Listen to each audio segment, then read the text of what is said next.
Hello guys, welcome back my YouTube channel. आज फिर से एक नई वीडियो के साथ। आज की वीडियो में हम बात करेंगे एक एलजी की कंपनी का एक सेमी ऑटोमेटिक वॉशिंग मशीन है और जो हमारे यहाँ रिपेयरिंग के लिए आया हुआ है। तो आइए हम लोग देखते हैं कि इसमें क्या फॉल्ट है और क्या प्रॉब्लम है, कि क्यों नहीं चल रहा है। तो इस बारे में हम आज बात करेंगे और आपको प्रॉपर तरीके से मैं दिखाऊंगा कि इसकी फॉल्ट फाइंडिंग करके दिखाऊंगा कि इसको किस तरीके से हम लोग रिपेयर कर सकते हैं। अगर कोई पार्ट इसका खराब है तो हम लोग ईजिली इसको कैसे चेंज करें। तो इस वीडियो में बने रहें, एंड तक वीडियो देखिएगा, फुल वॉच करिएगा। अगर वीडियो अभी तक लाइक नहीं की तो लाइक कर दीजिए, कमेंट कर दीजिए, सब्सक्राइब नहीं किया है तो चैनल को भी सब्सक्राइब कर लीजिएगा और बेल आइकन को भी प्रेस कर लीजिएगा ताकि ऐसी आने वाली मज़ेदार वीडियो आप तक इजीली पहुंच सके। तो आइए हम लोग देखते हैं कि इस वॉशिंग मशीन में क्या फॉल्ट है। ये हमारा एलजी कंपनी का सेमी ऑटोमेटिक वॉशिंग मशीन है जो कि हमारे यहाँ रिपेयरिंग के लिए आया है। और आइए हम देखते हैं कि इसमें आखिर क्या फॉल्ट है और चेक करते हैं। अभी मैंने इसके ड्रायर को ऑन किया है और देखते हैं कि इसका ड्रायर वर्क कर रहा है या नहीं कर रहा है। तो चलिए इसको खोलते हैं और ये आप देख सकते हैं कि ये ड्रायर हमारा इसका प्रॉपर वर्क कर रहा है।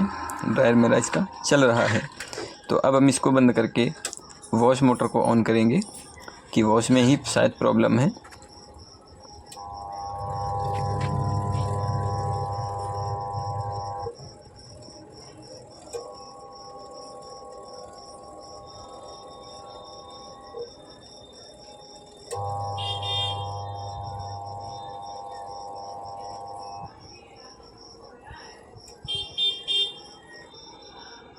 तो ये आप देख सकते हैं कि वॉश मोटर मेरी कार्य नहीं कर रही है। अब हम लोग इसके बैक पैनल को खोलते हैं और अंदर इसकी मोटर ख़राब है तो इसकी मोटर हमें खोलनी पड़ेगी। तो हम लोग पहले देख लेते हैं कि मोटर में आखिर हीट हो रही है, क्या है प्रॉब्लम। तो ये मोटर मेरी वास्तविकता में काफ़ी हीट हो रही है। तो मेरी मोटर ये लोड नहीं ले पा रही है, आवाज़ कर रही है बट ये मोटर मेरी लोड नहीं ले पा रही है। और इसकी ड्रेन हाउजिंग भी चूहों ने काट दी है।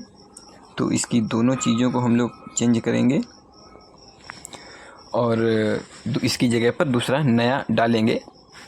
तो चलिए हम लोग इसको खोल लेते हैं, क्योंकि पीछे नीचे का पैनल वगैरह खोले हम लोग मोटर इसकी नहीं निकाल पाएंगे, क्योंकि बिल्कुल फिक्स होता है और ड्रेन हाउजिंग भी फिक्स होती है। इसलिए हम लोग इसको नीचे का पैनल थोड़ा सा ढीला कर लेंगे। इसके बाद हम लोग इसकी मोटर को और इसकी ड्रेन हाउजिंग को दोनों को हम लोग बाहर करेंगे। तो चलिए हम लोग खोल लेते हैं। इसकी मोटर को हमने बाहर निकाल लिया है और ये आप देख सकते हैं कि मोटर को हमने इसकी बाहर निकाल लिया है। और अब हम इसकी ड्रेन हाउसिंग को भी निकाल लेते हैं, क्योंकि इसकी जगह पर हमें ड्रेन हाउसिंग भी नई डालनी पड़ेगी।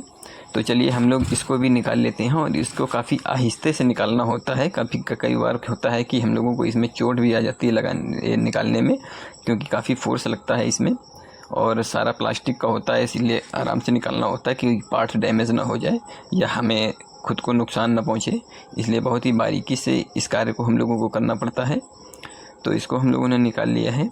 अब हम इसके उसके ओवरफ्लो वाले पाइप को भी हम लोग निकाल लेंगे, क्योंकि ये भी अभी इसी में लगा हुआ है।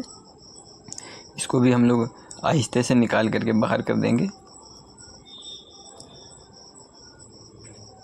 कुछ इस तरीके से हम लोगों को पेचकस की सहायता से बहुत ही अच्छे तरीके से निकालना है ताकि कोई भी पार्ट हमारा डैमेज ना हो। तो ये हमने निकाल लिया है। ये हमारी मोटर है और ये हमारा ड्रेन हाउसिंग है, जो कि दोनों ही ख़राब हो गई हैं। और इसकी जगह पर हम लोग दोनों ही आइटम को नया इसमें इंस्टॉल करेंगे। इसके मोटर के ऊपर एक प्लेट लगी होती है जो हमारे गियर बॉक्स को घुमाती है। ये काफ़ी जंग लग गया है इसमें और काफ़ी ये हार्ड हो गई है, तो ये खुल नहीं रही है। तो इसमें हम लोग क्या करते हैं कि किसी चोट पहुंचाए बिना इसको हम लोग थोड़ा सा हीट कर लेते हैं, गर्म कर लेते हैं, तो ये ईज़िली हम लोग इसको खोल लेते हैं। अगर यहाँ पर हम लोग हथौड़ी वगैरह का प्रयोग करते हैं तो कहीं ना कहीं टूटने के भी चांसेस होते हैं या चीज़ ख़राब भी हो जाती है। तो हम लोग इसको हीट करके बहुत ही ईजी तरीके से इसको हम लोग खोल लेते हैं बिना किसी नुकसान के। जिस तरीके से अभी हमने इसको खोला, इस तरीके से आप भी अपनी मोटर को खोल सकते हैं। कोई भी नया टेक्नीशियन भाई अगर हैं तो उनके लिए ये वीडियो काफ़ी यूज़फुल हो सकती है, क्योंकि इसमें एक एक चीज़ मैं बारीकी आपको समझाऊंगा और दिखाऊंगा भी कि कौन सा किस तरीके से किस फॉल्ट को हम लोग पकड़ें कि क्या ख़राबी है और किस तरीके से किसको हमें खोलना है। तो इसको ईज़िली अगर आप हीट कर लेंगे तो आसानी से खोल पाएंगे।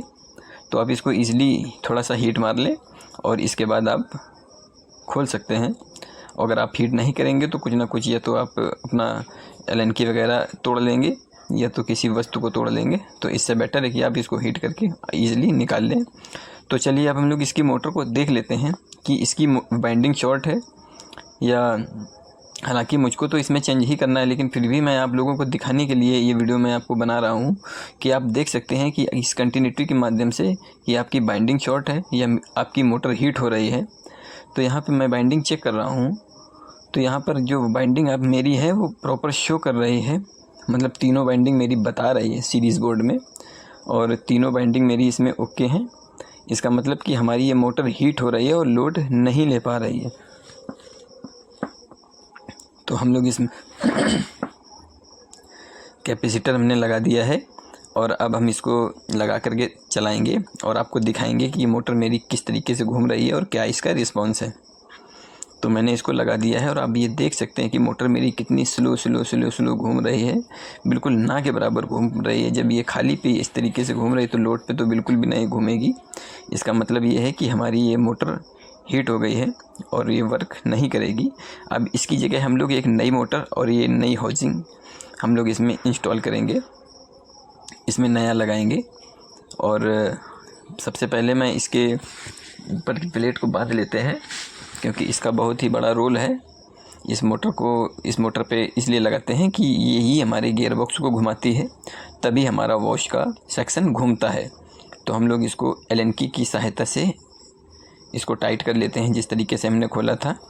इसमें कोई पेंचकस या प्लास का प्रयोग हमें नहीं करना है, क्योंकि ये एलन की का ही डायग्राम होता है और एलन की से ही ये खुलता है।